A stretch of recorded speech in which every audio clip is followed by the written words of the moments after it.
చాలామంది ఏంటారంటే దేవుని యొక్క మనసును మార్చాలనుకుంటారు. ఎక్కువ సార్లు ప్రార్థన చేసేస్తే దేవుడు ఇస్తాడు అనుకుంటారు.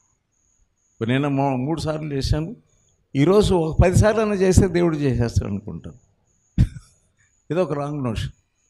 వెళ్ళిపోయి ప్రభా ప్రభా ప్రభా ప్రభా, అసలే ఆ వాక్యం మనల్ని హెచ్చరిస్తుంది. ప్రభా ప్రభా అని పిలిచి ప్రతివాడును చెప్పాలంటారు, వెళ్ళడు. మరి దాన్ని ఎందుకు ఓ ప్రభా ప్రభా ప్రభా మాకు ఇస్తావు కదా ప్రభా అలాగ అడిగినందువల్ల నువ్వేం చేస్తున్నావు అంటే దేవుని మనసునే మార్చేయాలనుకుంటున్నావు. ఎవరినో బాగు చేసేయండి ప్రభా, ఎవరినో బాగు చేసేయండి ప్రభా, లేకపోతే నన్నే బాగు చేసేయండి ప్రభా, నాకు ఇది కావాలి ప్రభా, నాకు ఇది కావాలి ప్రభా అని 100 సార్లు అడిగితే అన్యులు మాటి అడుగుతారు. వాళ్ళు ఏమనుకో ఇలాగ అంటే తప్పకుండా ఆయన కరుణిస్తాడు. అలా లేదు బైబిల్లో.